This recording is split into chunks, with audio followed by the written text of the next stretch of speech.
Dear friends and colleagues in Kazakhstan, I'm Dr. Stephen Connor, the Executive Director of the Worldwide Hospice Palliative Care Alliance. Sorry not to be with you in person at your conference, but happy to present today on the theme for World Hospice and Palliative Care Day. Let me go ahead and start that.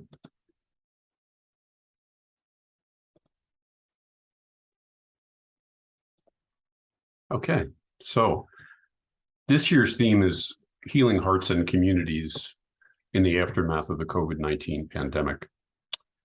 In particular, the issues of grief and loss that affect all of us. So no conflicts of interest to disclose with this talk. We will be talking about four things today in this brief talk. Including the theme and the meaning behind the theme and some of the key topics the key messages that we're wanting to send in this year's World Hospice and Palliative Care Day. We'll talk about how bereavement care is provided through hospice and palliative care, how we do bereavement follow-up with families. We'll talk about the new category called prolonged grief disorder for the small number of patients that have a particularly difficult time adjusting to loss after the death of a loved one. And we'll talk about the call to action, the advocacy that we recommend doing to help in improving the care we provide to the bereaved. So just first of all, to kind of create a perspective, when we talk about the need for palliative care, we have around 60 million people a year who die on our planet, and around half of those, at least half of those, need palliative care. But when we think about palliative care, we think about palliative care before death, before the year that someone dies, and during the year someone dies. So the need for palliative care before COVID hit was 57 million, so now it's at least 60 million. Mostly people with non-communicable disease, though people with sudden death also have a particularly difficult time in grieving. Most people living in low and middle income countries, most older, over 2/3 above the age of 50, but also children are particularly, when children die, it's particularly difficult for families who grieve. And families, a large number of family members are direct providers of care, usually around 2 to 4 direct caregivers, sometimes more. And only about 12% of the need for palliative care has been being met currently. It's around 7 million patients out of the total. Many of these people don't have access to opioids, so it complicates the death experience by having a great deal of suffering and lack of pain control. So let's talk about World Day. World Hospice and Palliative Care Day began in 2005. It was linked with a event called Voices for Hospice that had preceded World Day, where people did sing along Hallelujah chorus in a rolling wave around the world. It's a unified day of action to help us celebrate hospice and palliative care and to raise awareness about palliative care for the community and among health professionals. We have a different theme each year that's based on current issues.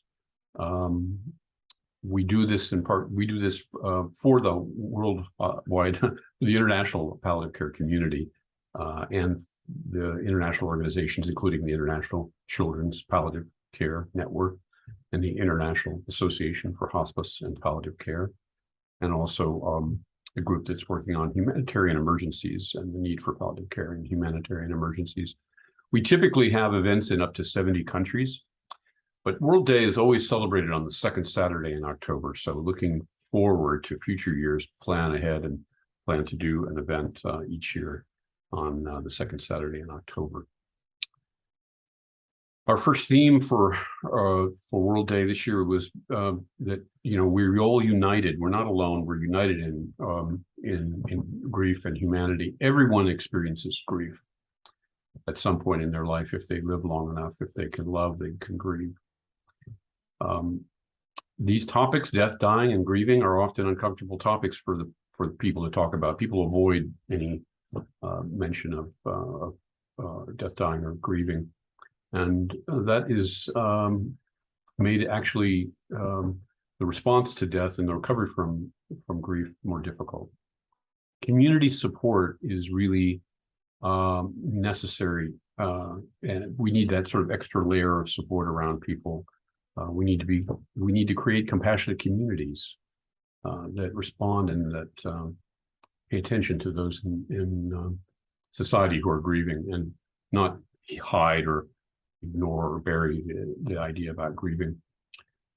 Just it should be part of a normal part of life that, you know, each year a lot of people grieve.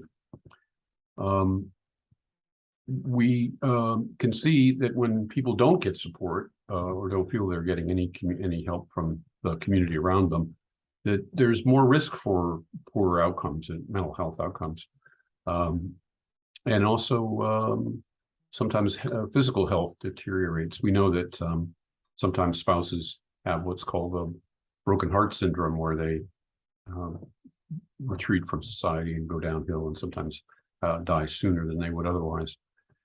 Most people will get through the grief experience. It's a normal part of living. It's not, we don't want to pathologize grief, but we also know that there's a small percentage of people who have a very difficult time, and it's specifically related to the fact that they've suffered a significant loss and need professional help. We just, you know, we want to really, though, put the main emphasis on compassionate community development and helping prevent people from becoming isolated, and increasing social cohesion for those who are seriously ill or bereaved. We also know that for every death, up to 9 people are directly affected by loss, according to recent research. That's a lot of people. That's if you take the past 2 years with COVID, with 120 million deaths globally, that includes about 6 million deaths from COVID. There are probably over 1 billion people then experiencing grief and bereavement over the past 2 years. And if you take we think that, you know, conservatively speaking, only around 4%, according to the research, of people experience what we call prolonged grief disorder. And but that even with that, in these past 2 years, that'd be 40 million people worldwide having a complicated grief, prolonged grief. So this idea about compassionate communities is a relatively new movement to try to organize communities to provide support for the seriously ill and the bereaved, and as volunteers in the community. But also we want to encourage employers in the workplace to be more flexible about how they support employees when they suffer a significant loss, depending on how much time and help they need to take off. We want to increase engagement of the community, but also we know that actually having access to hospice and palliative care generally results in better outcomes in grief. People don't feel as helpless if they're able to participate in caregiving and be involved in the care of their loved one before the death, and that then has a kind of inoculating effect to help reduce grief symptoms. So we're calling on governments to develop national strategies for supporting bereaved families. And that's using a kind of a public health approach with primary, secondary, and tertiary support. We think that there should be public education about grief, National Day of Mourning, just to recognize losses that have happened in the past year.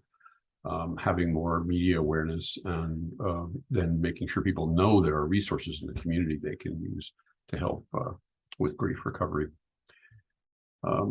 But for those, you know, who most people are resilient and will get through the grief process without much external help, without too much external help. But some people will need more support, including support groups, sometimes individual counseling. And then for those that have that more severe reaction to grief, having tertiary support or help with prolonged grief, or those in humanitarian disasters and emergencies also needing an extra measure of help.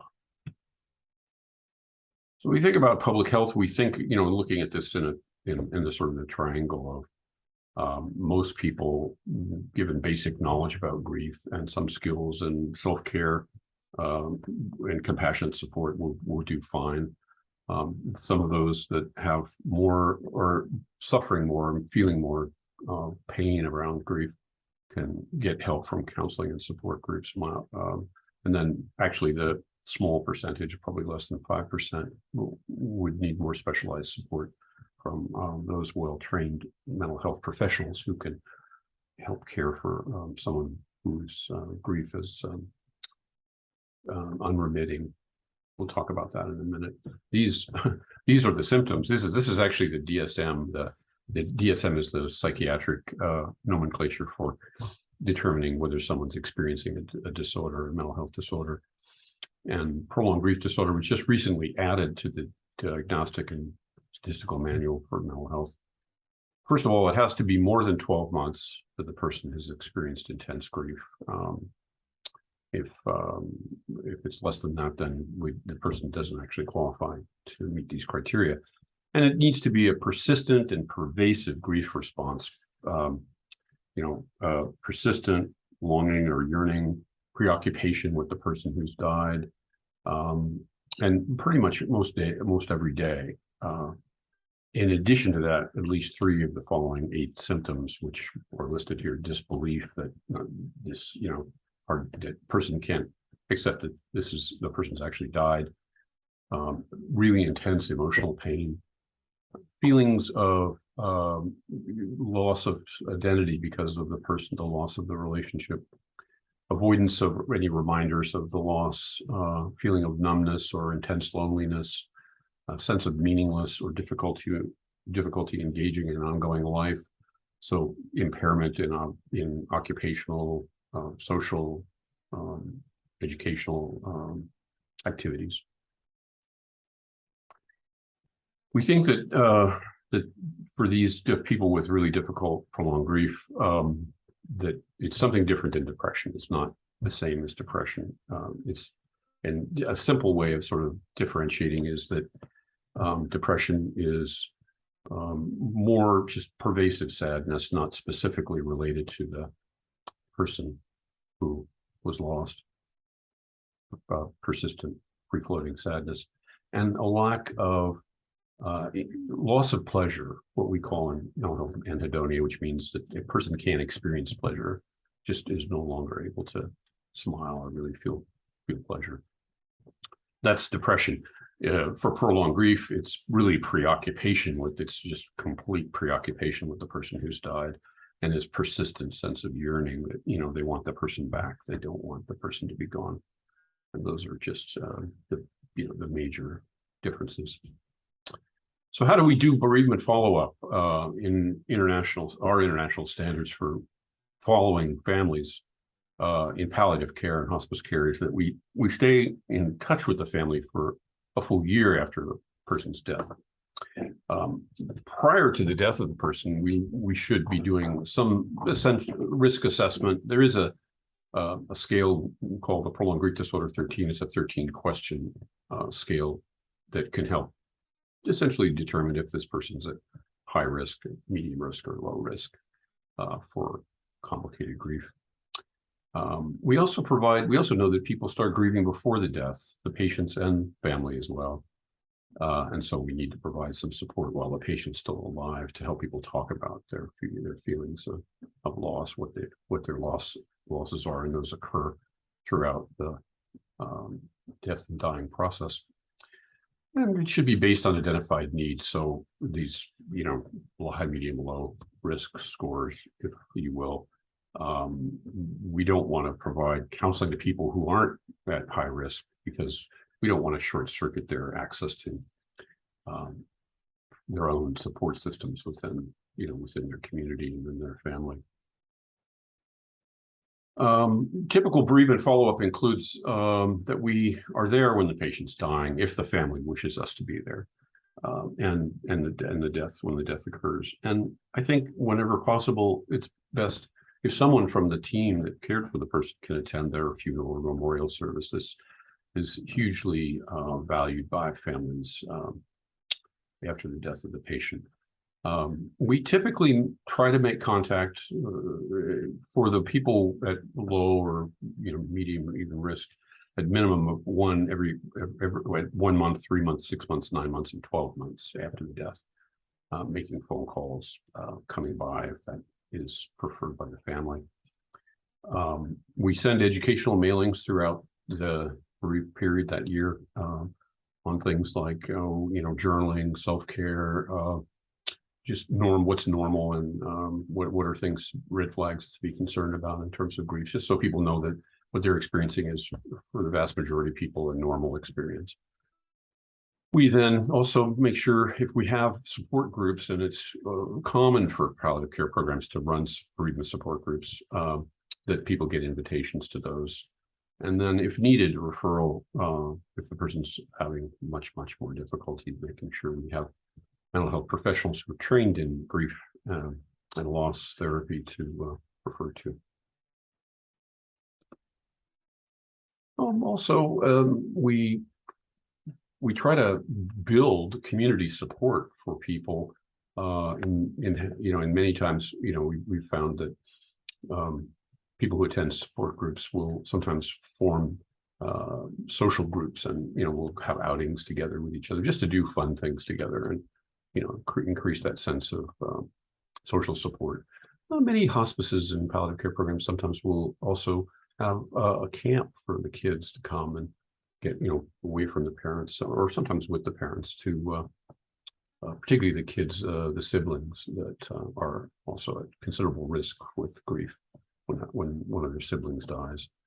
And then participating in compassionate community development. There's a Compassionate Cities Charter that cities are now trying to sort of self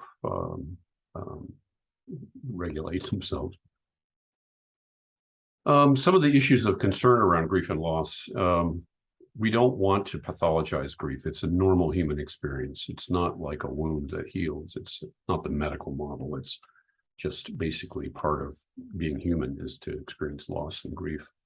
And with the exception of those small percentage of people with especially difficult loss, we want to make sure people understand that it's a normal experience. We used to think that people had to, what we call decathect, or were cut ties to the person who died, to bring, so that their emotional investment could be available for new relationships. That model, that idea, is no longer considered valid. We know that people will always have an emotional relationship to someone they love who dies, and that there are continuing bonds with that person that are maintained. It's just a matter of finding a new place in your emotional life for the person who's no longer physically here. We also know that, as I said, people who get access to palliative care and who participate in caregiving generally do better in bereavement. We know from research that's been done that people who don't get any help with grief and loss will tend to go see their physicians more often, and so they'll use the healthcare system a lot more for more emotional reasons. There was also some controversy over the effectiveness of grief counseling, and I think, of course, counseling varies in effectiveness depending on a lot of factors, including the skills of the therapist. But there's no reason to think that counseling is harmful or has any negative effect for people who seek out help. A case study to share with you of a patient named Margaret, who was referred to me 18 months following the death of her husband. She was a 60-year-old widow. Her husband died suddenly in a heart attack. And she was experiencing, as we talk about this prolonged grief problem, she was definitely experiencing a lot of prolonged grief. She just was stuck in her grief. She wasn't able to get out of it. It was impairing her ability to function. And as I worked with her in counseling and therapy, I learned that her father had died when she was 14 years old, and she had not really worked through the grief of her father. She became very dependent on her mother. When she was 18, she moved directly from her mother's home to her husband's, and never had lived on her own, and again was sort of rather dependent on her husband. And so when he died, she was sort of unmoored, had no one to depend on. Was having problems with sleep and appetite. She had actually a history throughout her life of depression.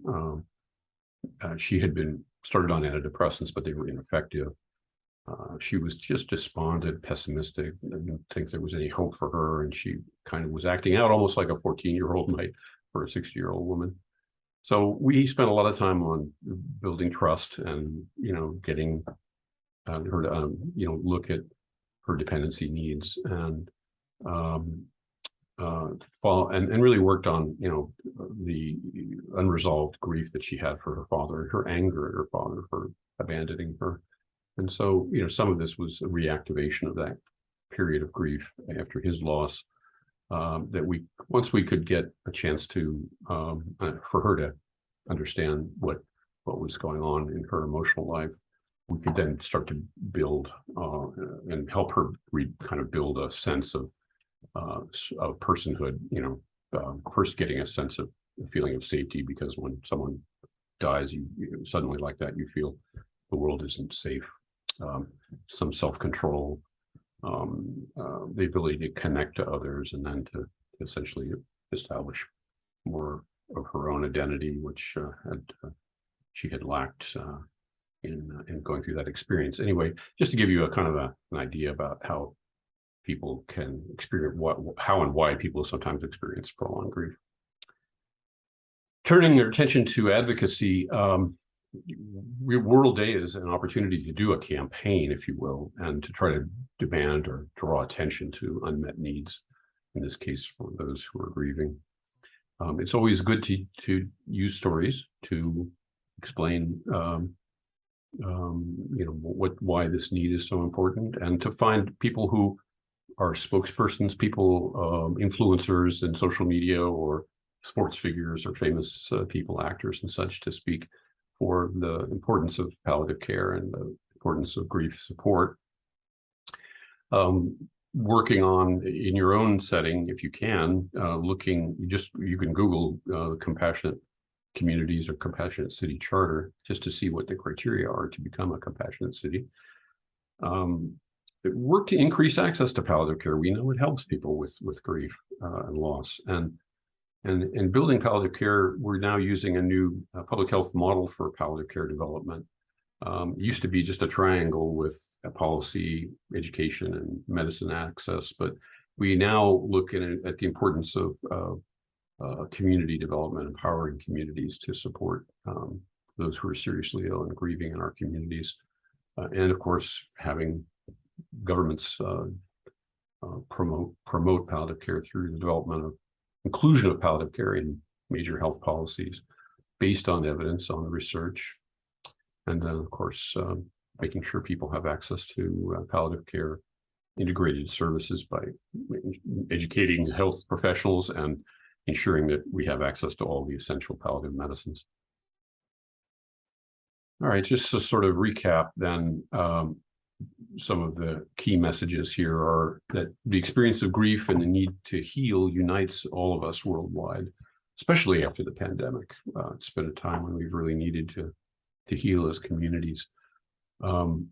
With all that's been going on, with all the violence as well as the COVID pandemic, we're seeing an increased burden of grief. We think that we're going to see actually an increase in those who are having complicated grief issues.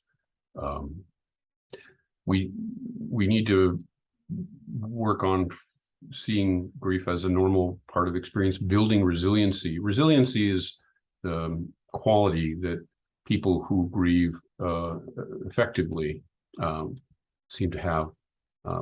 Those who have less inner resources to cope have a harder time. So we need to build wellness, and also reduce health inequities in our communities. I mean, we know that many populations within our communities are have less social support, have less access to healthcare, mental health care in particular, and we need to reduce those inequities.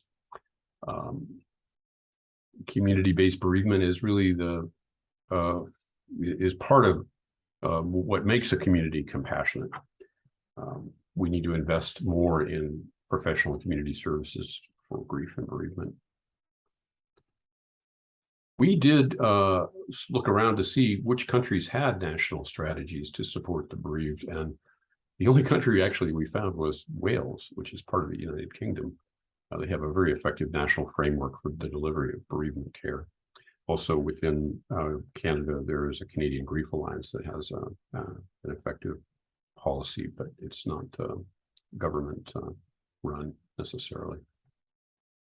So our call to action is that WHPCA is calling on all countries to commit to developing national grief strategies to identify gaps in access, best practices for helping the bereaved, and to have those national strategies by 2030.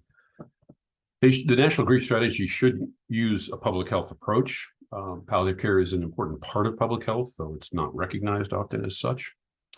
To look at what are the best practices for healthcare providers and communities in terms of supporting the bereaved. Grief and loss and illness and serious illness are costly. The average funeral in the United States is over $12,700. We need funding to help support this public health approach to bereavement and mental health. But it makes good economic sense. If you have people who can't go to work because they're stuck in their grief, it's going to have an impact on the financial well-being of any country. Grief and bereavement affect everyone, and we need to have more conversations about it. Public awareness campaigns, advanced care planning, National Day in memory of those who died in the previous year. Helping educate the public about what grief is, healthy grieving, healthy coping with grief, all are necessary parts of our call to action. So in conclusion, all of us will grieve. If we can love, we can experience loss. We have all different capacities to cope with loss. Some people are quite resilient, other people have less inner resources to cope and need additional support, an extra layer of support. We need more compassionate communities, organizations, and individuals. Communities are made up of individuals and organizations. And palliative care, finally, is really the only provider within our healthcare system that includes grief support as part of its care system. So we are leading the way, if you will, toward better care for all our communities. Thank you all very much indeed for joining today with me on this webinar, and I hope you all take care, continue doing your good work, and take care of yourselves and each other. Thank you for your kind attention. Bye for now.